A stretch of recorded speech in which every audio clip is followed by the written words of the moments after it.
with the second opinion that he definitely has prostate cancer.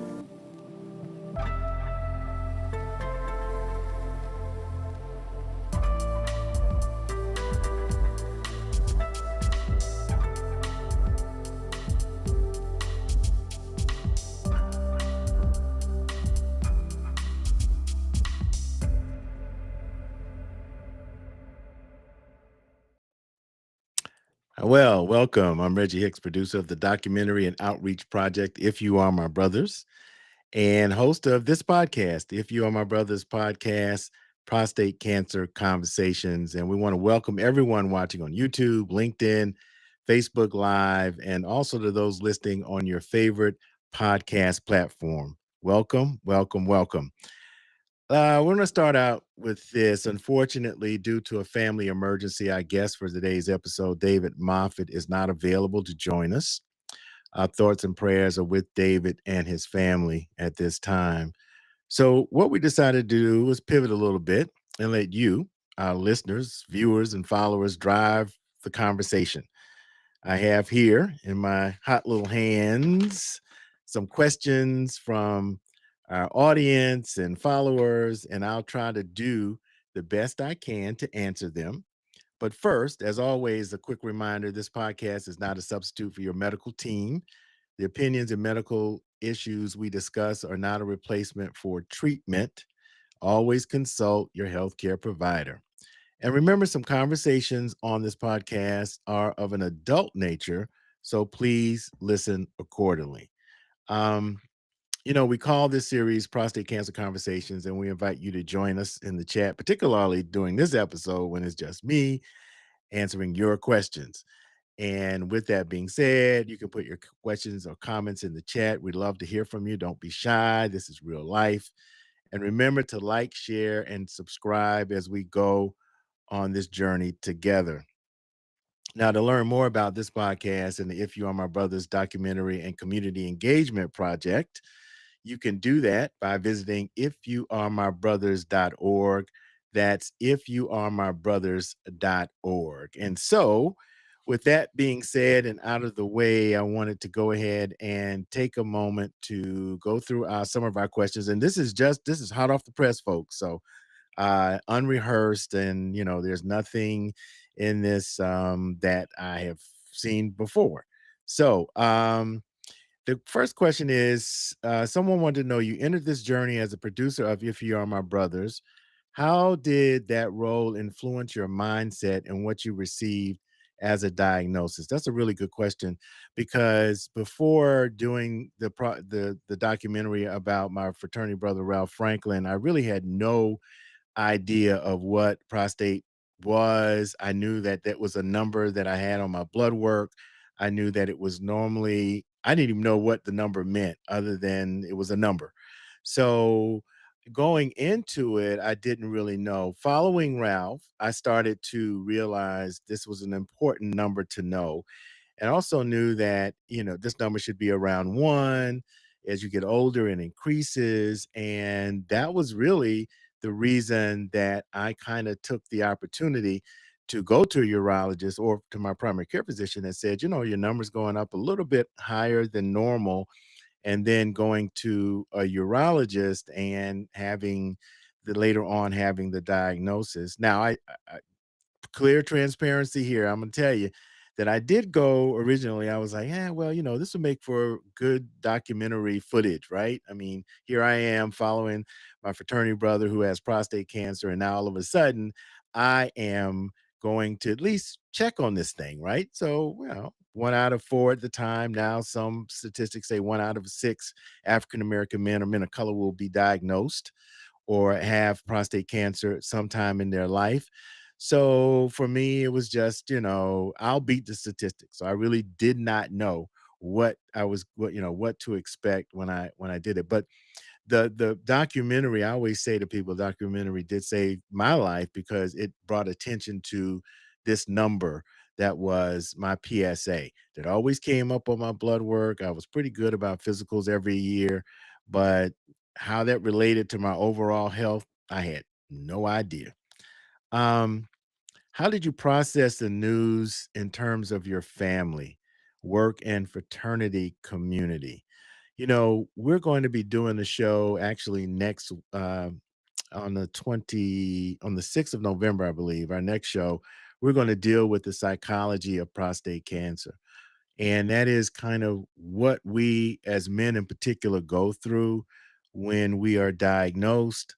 Um, my process was kind of weird. I had followed Ralph around, so I knew the good news was that that cancer was in the prostate. It was slow growing. My numbers were very low. My Gleason score, as many men who have gone through this process know, that kind of Gleason score is kind of a number that kind of tells you just kind of how deep this cancer is in your prostate. And my Gleason score was, not bad. um, but it's just that C word when you hear it for the first time, when you start to process it, you don't. And I always say that it was like listening to the Peanuts parents, they go, wah, wah, wah, wah. That's what I heard when, I got the diagnosis. But I I went through I guess this thing of just getting it out of me, right? But realizing that I had some time, that I could probably do some active surveillance. I came to that conclusion later on, but man, the initial process was, I got to get it out. I got to do something. This is cancer. This is serious. And that's kind of what I did initially. But I think having the information, when I settled down and started realizing what this what prostate cancer was and what it could be, understanding that Ralph had a very aggressive form of prostate cancer and he was still doing fine at the time. I kind of just sat back and said, okay, all right, I think, let me think about what I can do. Let me go to my physician and ask if surveillance was a good thing for me to do at the time. That would give me an opportunity to get these different things on tape, right? And be a part of the documentary, which it turned out to be. So I think for most men, and we're going to talk about this in a couple of weeks, kind of what the process is, what you go through. Some men internalize it. I know some men I've talked to that waited months almost to tell anybody in their family. They just kept this burden with them throughout the process. So anyway, that's how I kind of got through it. And then say, at what point did you decide to share your story publicly instead of keeping it private? Uh, well, I didn't having done a doing a documentary at the time, right? And seeing how Ralph was so transparent and so honest about his situation, I don't think it ever really entered my mind that I would do anything but publicize it. Yeah, I mentioned before that I even thought, you know, going through the process of a biopsy and showing that was just for me to be, in the video, in the documentary, just to say, okay, man, when you go through this, you gotta at least, get a biopsy if the doctor says you need one. Not really ever thinking that I would have a diagnosis. And having the camera in the room at the time, you see it at the beginning of the documentary, that is actual footage. That is the doctor, the urologist saying to me he has prostate cancer. And he said it he has because, not that I wasn't in the room, but my wife was there with me. And he really kind of focused on her. I think he kind of saw the stress in her face and kind of wanted to reassure her that things were going to be okay. I was kind of like in my own space at the time. Um, but yeah, that I never really thought about keeping it private. Again, that's something we're going to talk about next on our next show. Why men keep it private. Why men, and I did. I saw some men that wouldn't even talk we'd be in the waiting room and they would have nothing to say to me as I was explaining to them. I said, oh, well, well, I'm here and this is my situation. And they just kind of nod. One guy whose wife was talking to us at the time in the waiting room about what he was going through, he basically, grabbed her by the arm and took her out, like, I don't talk to anybody about it. And I don't want to talk about it. So as men, we kind of go through, that process. But no, I knew that doing the documentary, there was no way that I was not going to make it public, especially when the diagnosis was on tape uh, in real time. When reviewing treatment options, how did you choose your path, and what felt unique to this situation? The uniqueness of the situation was simply this: I had decided early on I was going to, when I wanted to take action, once I knew I had prostate cancer, my first thing was I need to get it out. And the first thing that was available to me were the radioactive seed implants. I was all tuned up to go through that and do that. And I think the Lord I had other plans for me because I didn't have insurance. I was self-pay. The deal about paying for this thing kind of fell through. And so at that point, I just stopped. I took a breath, said a prayer, and said, let me really look at my options. And if I'm able to share that with other men in the documentary, then somebody else may, this may help them make their decision. And so I really was diligent about going to proton therapy facilities. At that time, the only one on the East Coast was in Jacksonville, Florida, at the University of Florida. So I went there, spent a whole day there. I looked at prostecision. I looked at brachytherapy, which is freezing the prostate. I did all of the research, met with all the doctors, and then even on camera, sat down at our kitchen table with my wife, and we talked about what would be the treatment. And I think that's so very important. I've said this on this show so a number of times. If you have a significant other, involve them from the beginning, because this is a journey you both will take. This is a journey that will have an effect on your relationship. We're going to talk about that in a couple of weeks, about how mentally we deal with some of the side effects that you get from prostate cancer treatment, no matter what treatment you decide to make or to do. So yeah, I just, my situation was unique in that. I think again the documentary drove a lot of that initially, but I was so happy that when I sat down and decided what I wanted to do, and which interestingly enough was that having it removed was at the bottom of my list. I mean, the minute somebody said to me I had to wear a catheter for a week, I'm like, I ain't doing that. But when I thought about it and I researched, the thing that really kind of drove it home was, what if something happens? What if there's a reoccurrence? If there is a reoccurrence, I can at least have other options. One being radiation, because there's nothing is 100%. And the next questions kind of deal with that, because as I mentioned to you all before, I did have a reoccurrence earlier this year. My PSA started going up very gradually, and nothing ever showed up on any of the PSMA scans, but it was going up enough that there was concern that there were cancer cells in my prostate bed. And so the option I had were at the time I could have hormone therapy, I could do proton therapy or radiation, or I could do a combination of both.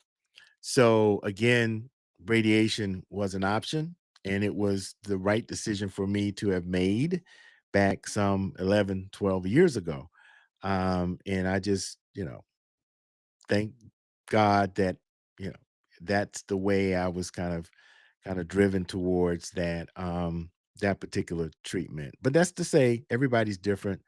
The treatment part, I think, is just your personal, where you are and your age, and what what you feel of the risk or side effects. And again, a decision that should be made with your significant other or members of your family, I think, just to give you some comfort. Um, it says here, in week 1 of proton therapy, what were the early days like? Now, I just mentioned that I had a reoccurrence. I did opt to do proton therapy, which is different than photon. So I did proton radiation at the Emory Proton Center here in Atlanta. It is now the second Proton Center on the East Coast, and luckily it's not hundreds of miles away, but a 20-minute drive. Um, and I decided to do that without the hormone therapy, which kind of is a shot in the dark in a way. I mean, you really don't know where it is, but you think, all the docs said this is probably where the issue is with the prostate cancer, the cells being there, and that's the area we decided to go ahead and treat. And I have blogged on IfYouAreMyBrothers.org. If you go to the website, I have a blog there, and I kind of go day by day, not day by day, but first couple of days, and in the first 10 days, there were 37 treatments. Yeah, 37 consecutive, but not on the weekends. So I did get a break.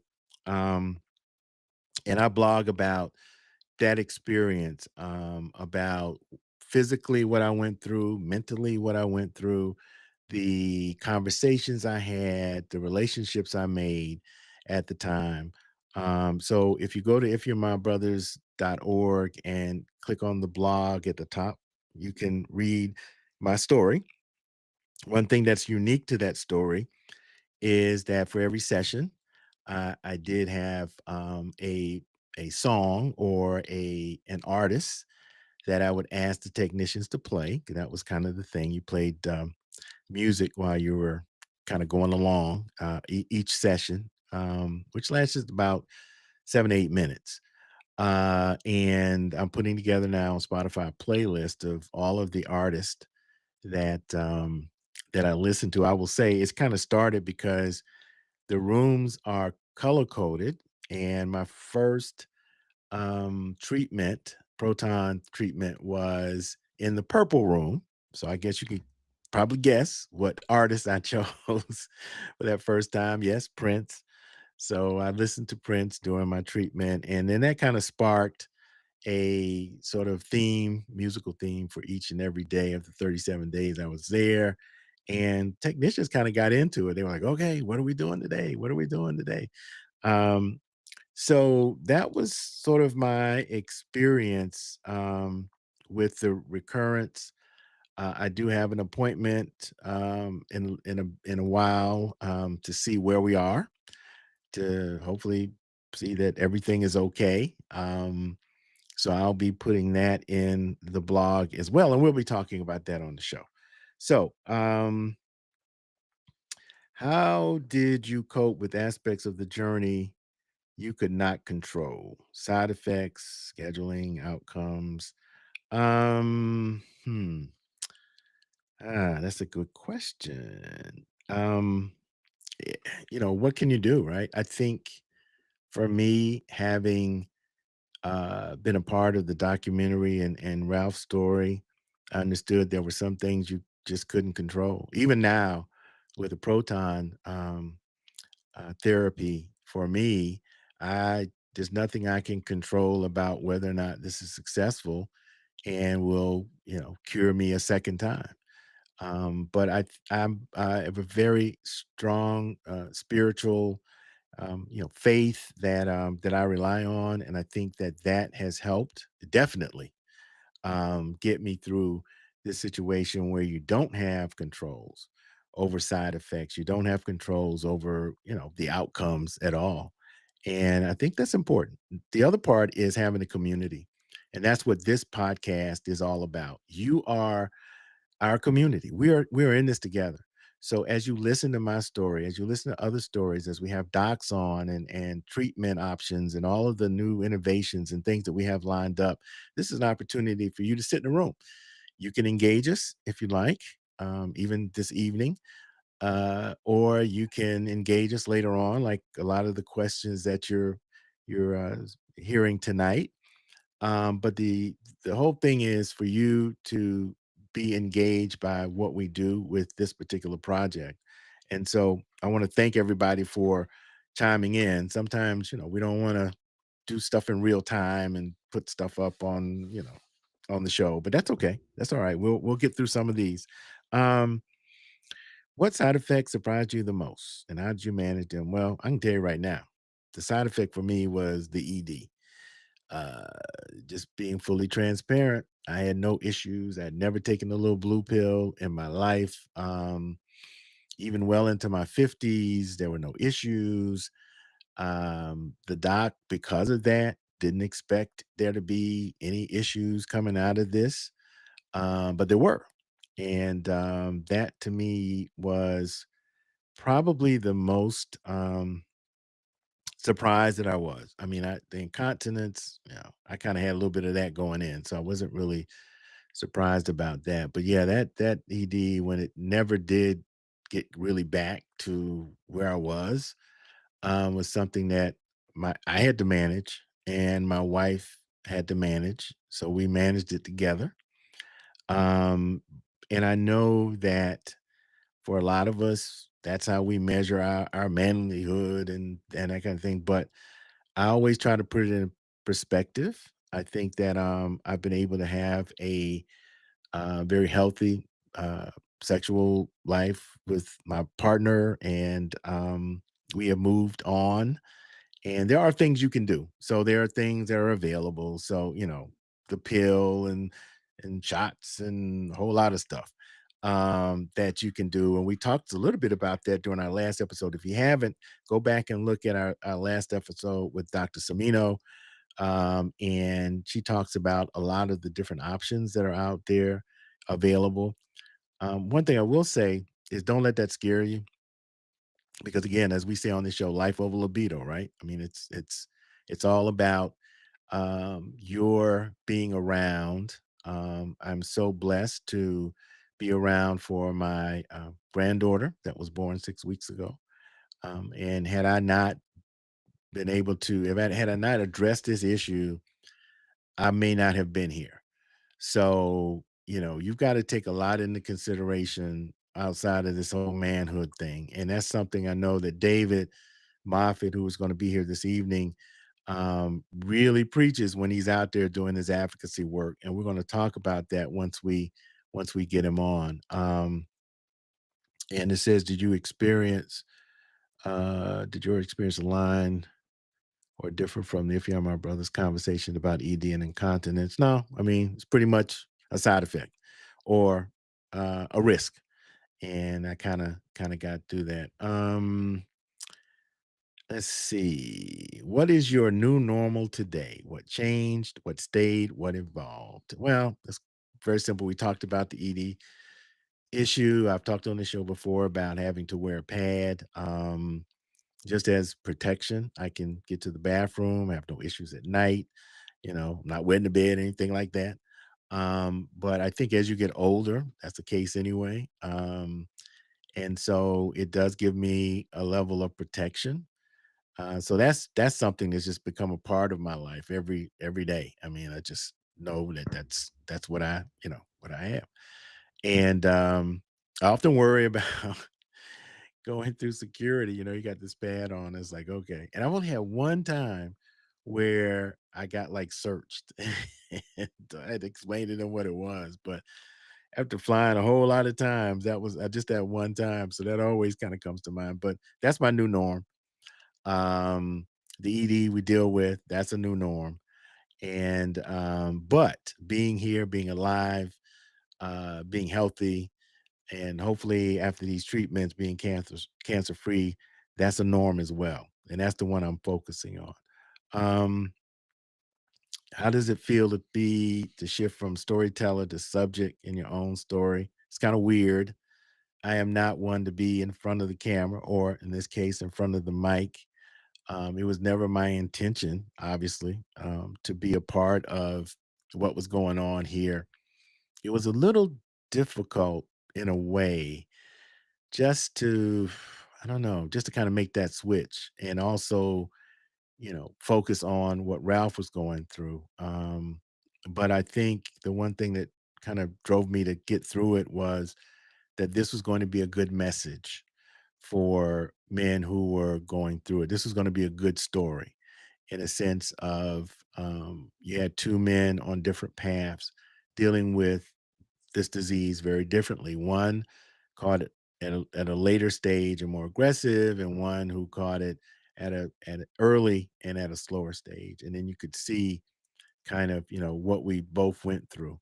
Um, did How did publicly sharing your story affect your relationship personally and professionally? Uh, that's a good question. I don't know if anybody, uh, not not personally, I don't think, but I did have a person that is going to be interviewing me in a couple of weeks that she and I worked together who said to me, you never told me you had prostate cancer. And I was like, oh, I didn't? It's like, no, I never knew. I mean, it came out later when you were doing this other stuff, but I never knew that you were a survivor at the time. And I was surprised because it's somebody I stay pretty close to and in touch with. And I didn't know. And then that made me think about how many people don't know. And not because I hadn't wanted to tell them. I guess, things just happen to where people don't know, and a lot more people do know because of this project, which is fine by me, obviously. But it also reminded me how easy it is for us to kind of keep this to ourselves, how easy it is not to share, how easy it is not to become a part of this prostate cancer community. I met a friend of mine, not met, but I saw a friend of mine over the weekend. I mentioned what I was doing and the project, and he said to me, "Oh, yeah, we we definitely went through the same thing." So I was like, he said, "I went through the same thing." I was like, "Okay, I never knew that." He never said anything, but I think once men know, then you find other men to say, "Oh yeah, I had that," or "My uncle had that," or "My dad had that," and kind of talk about the experience. Um, So, what legacy do you hope this journey and project will leave behind? I just hope that if one person, and I can say that more than one person has become or heard the story, read the story, listened to the story, saw the story, and decided to find out what was going on with their prostate health, and on several occasions they were diagnosed, and it was caught early. So the legacy is simply, and I think David Moffett, when he comes on, will talk about this as well. Advocacy, when you're a survivor, is just about helping others to survive, and that's why I'm doing what I'm doing. That's why we're here. That's why Danny's in the background, hopefully making all of this happen.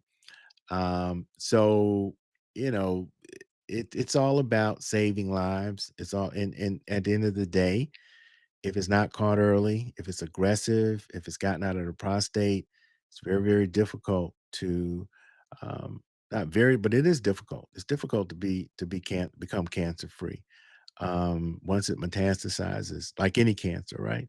So the legacy is simply someone watching this even 10 years from now, just like, prostate cancer, and hopefully 10 years from now, they'll be watching this in archive because prostate cancer will have been eradicated and there'll be, a cure. That is the legacy I'm hoping to leave, is just that these are archival footage and data and stuff that people can listen and say, "Oh yeah, back in the day when prostate cancer was an issue." So that's what we're all striving for. In the meantime, though, to save as many lives as possible, especially among men of color who tend to die from this disease more than any other group. And the final question, like I said, we're not going to be too long today. If you could speak to your pre-diagnosis self today, what would you say? What would I say to I would, you know what? I think I would say a couple of things. One is to find out if prostate cancer was in the family, and to really, really go and dig deep to see where it is. It was caught early enough that I can't say it wasn't monitored early because I was diagnosed in my early 50s. But I think that would be one of it. The other thing I think would be um, to be more like the Kegel exercises and excuse me, the things that we do before and after um, treatment to be more about doing that, more dedicated, and just staying on top of that and getting in shape, staying in shape. Um, that would be the only that would be the thing, be healthy. Do whatever you can to be as healthy as you can. Um, so I think that's kind of what I would say. Um, and sometimes I say, and don't go see Ralph at the Panera Bread and ask him, him to let me chronicle his journey because this is how this whole thing started, right? This is why I'm talking to you today.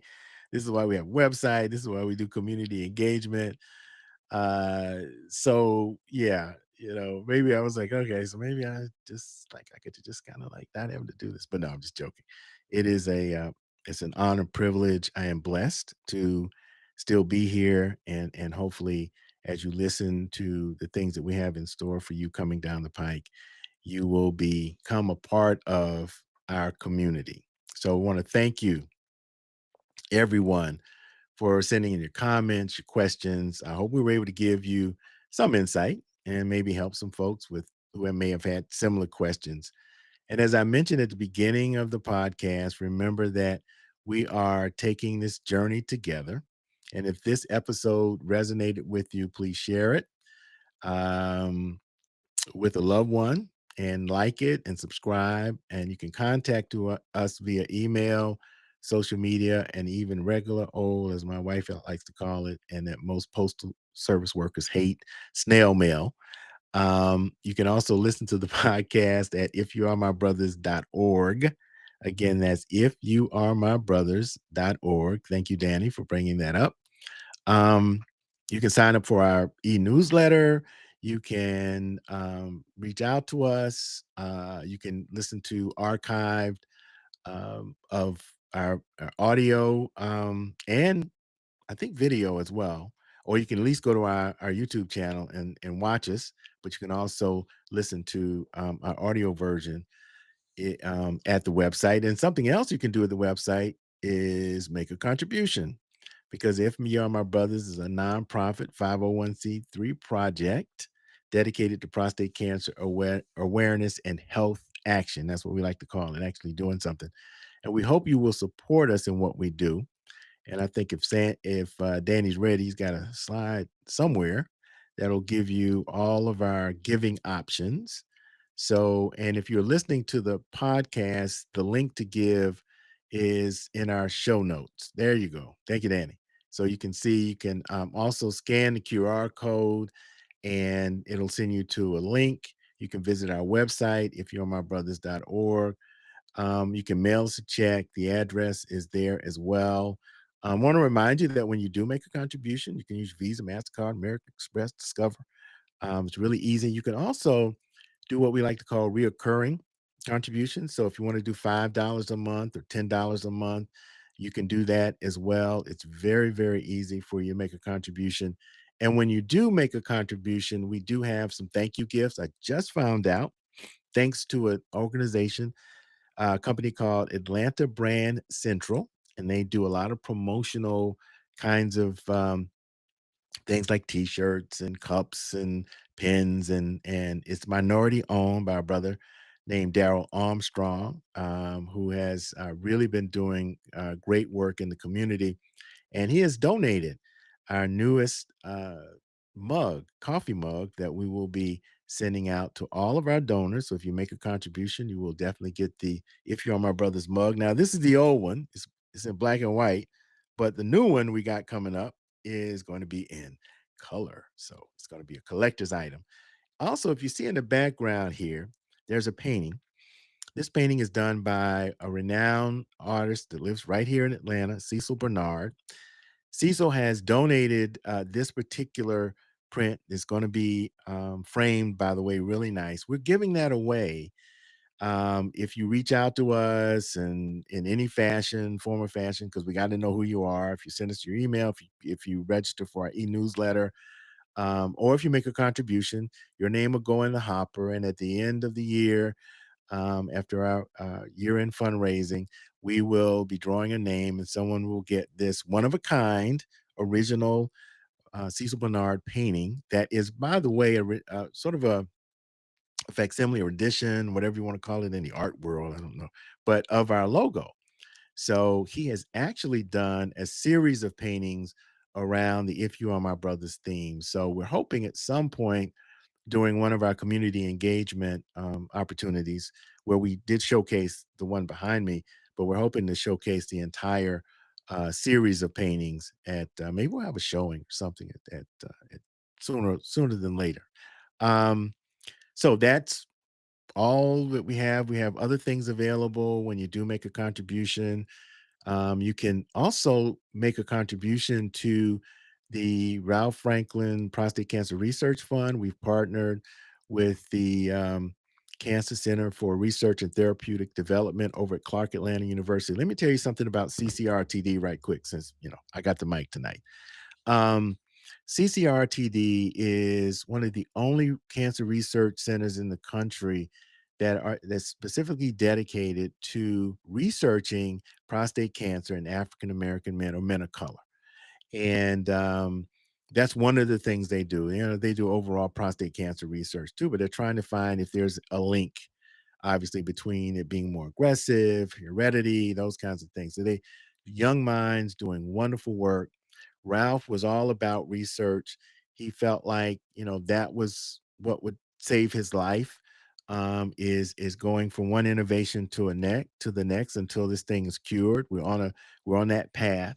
So we've set up a fund in Ralph's name through CCRTD and Clark Atlanta University. So we're raising, I think, to endow it is $50,000. We're getting there. We're getting some contributions. You can do that online, and you can just say, I want my contribution to go to the Ralph Franklin Prostate Cancer Research Fund. So we want to thank you in advance for making that contribution. You can support just what we do with our community engagement work. You can support the podcast. You can also support the documentary, as we are redoing the documentary and then posting that now in post-production. So there are different ways for you to get involved. And we hope you'll take the opportunity by going to ifyouaremybrothers.org and making that financial commitment, particularly now, end of the year. It is tax deductible. So we want to thank you in advance for that. Now, finally, I'm getting to the end. The audio version of this episode will be available next Tuesday on Apple, barring any issues, Apple, Spotify, and all the major podcast platforms. All episodes are archived on our YouTube channel. You can go to YouTube if you're my brothers. You can find us there, or you can go to our website, click on the link, and it'll take you to our YouTube channel. So special thanks to our producer, Danny Garcia Pozo, and to also Zach Reynolds at Borkhouse Productions for our opening. And remember, this podcast, again, is not a replacement for medical advice. Always talk to your healthcare provider about your health. Just want to make sure we mention that. Now, join us for our next episode. That's going to be Thursday, November 6th at 7 p.m. Eastern for anxiety, reoccurrence, and the unknown, coping with prostate cancer. Now, we'll explore the invisible struggles, the anxiety of watching and waiting, the sleepless nights before treatment. Oof, I remember that. The fear of recurrence, which I'm kind of dealing with now, and the silent toll of side effects, and how, and at the end of the day, how we cope and what we can do to cope. So that's going to be on the next episode of If You Are My Brothers. Now, If You Are My Brothers is a project of Straight Street Media, and you can learn more about Straight Street Media at straightstreetmedia.org. So until next time, if you are my brothers, you will share this message. And we want to say we're keeping the Moffett family in our prayers. And David, thank you for all the work and advocacy that you do. Take care. Stay healthy. We'll see you next time. Peace.